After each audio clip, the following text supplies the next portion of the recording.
नमस्कार मित्रों, सुनिए राजश्री अरुण जी की कुछ कविताएं। कविता का शीर्षक है आज के रूपक। आज के रूपक बड़े ही कुरूप हैं प्रिय। आज के रूपक बड़े ही कुरूप हैं प्रिय। तुम स्वयं को पहचान नहीं पाओगे अगर मान लिया इन्हें आईने को तोड़ दोगे प्रिय। अगर मान लिया इन्हें आईने को तोड़ दोगे प्रिय। तुम्हें चाहता हूँ कि तुम्हें दूर रखूँ इन प्रपंचों से। सोचो कि यदि फूल को भंवरे की सवारी करनी पड़े। सोचो कि यदि फूल को भंवरे की सवारी करनी पड़े। कंगन कहे हाथ से कि आज़ाद करो मुझे। कंगन कहे हाथ से कि आज़ाद करो मुझे। तुम्हारी नाराज़गी तुम पर हक जताए। तुम्हारी नाराज़गी तुम पर हक जताए और हो जाए तुम्हारा अस्थाई भाव। तब कैसे खींच पाऊँगा तुम्हें। तब कैसे खींच पाऊँगा तुम्हें अगम कुएं की अतल गहराइयों से। तुम्हारा छन छन विह्वल हो उठना।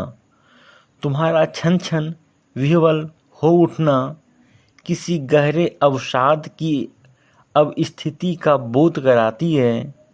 तुम्हारा स्वयं को स्वयं से नीचे मान लेना उस रूपक की जीत है।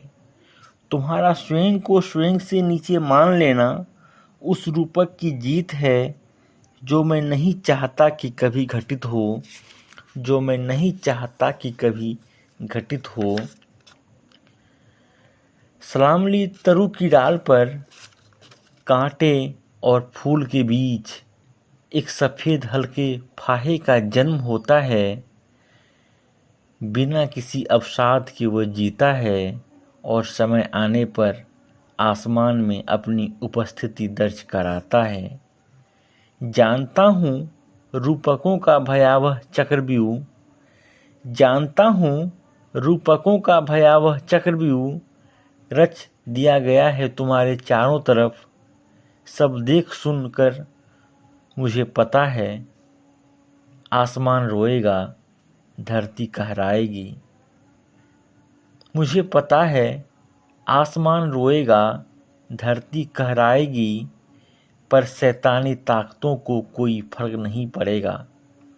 पर शैतानी ताकतों को कोई फर्क नहीं पड़ेगा। और इसलिए अभिमन्यु और अर्जुन दोनों की स्थिति बदलनी होगी। साथ ही तुम्हें भी समझना होगा उन रूपकों के छल स्तंभ को।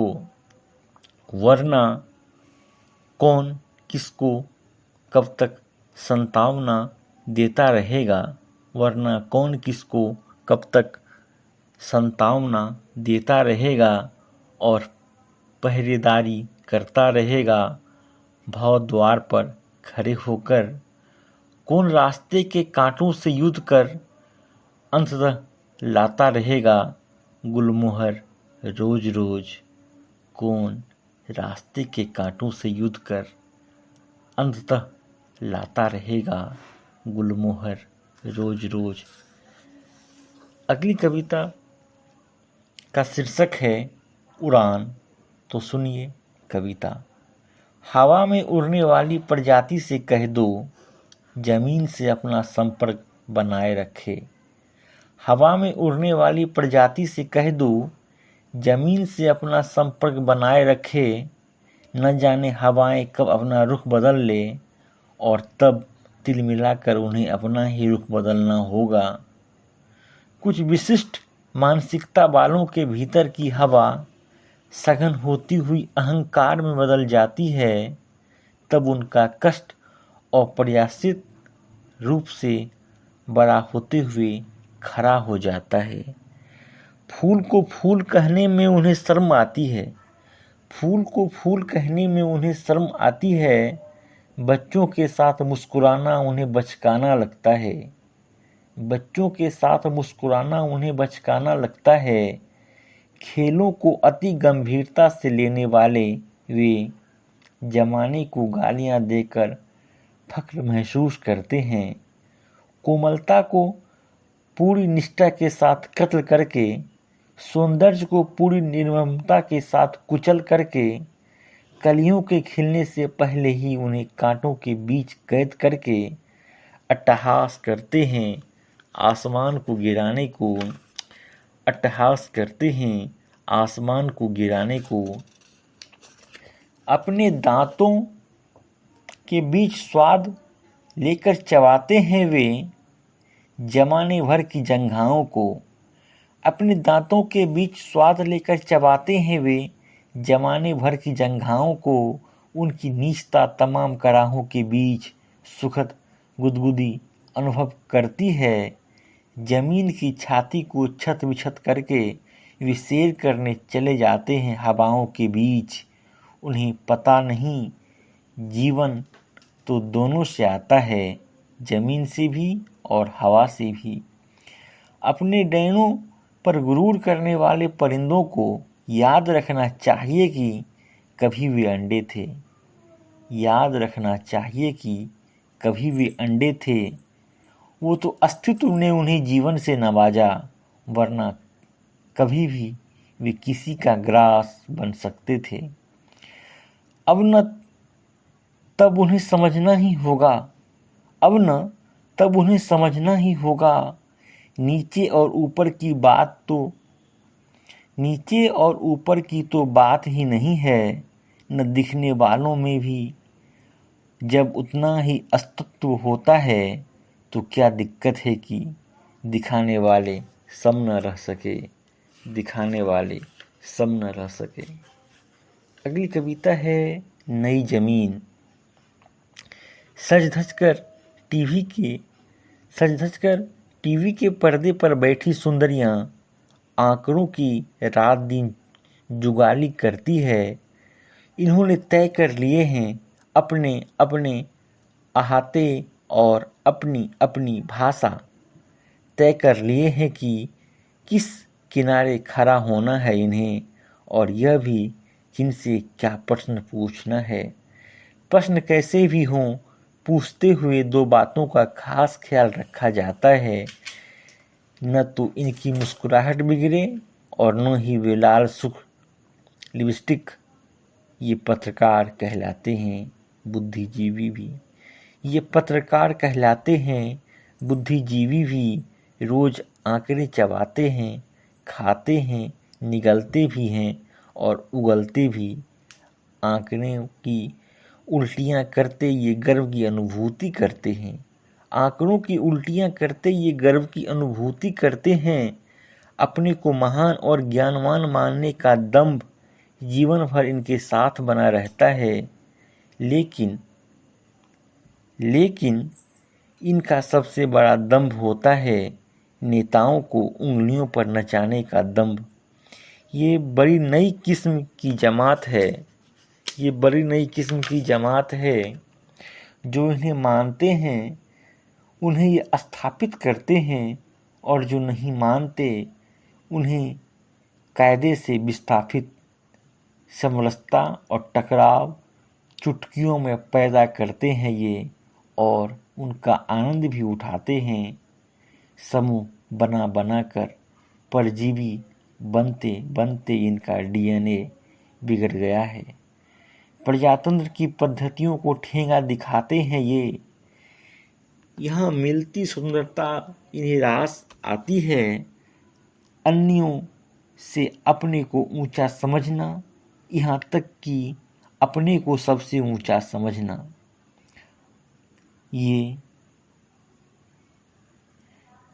यहाँ तक कि अपने को सबसे ऊंचा समझना, ये भाव अपनी उपस्थिति से ये दर्शाते रहते हैं।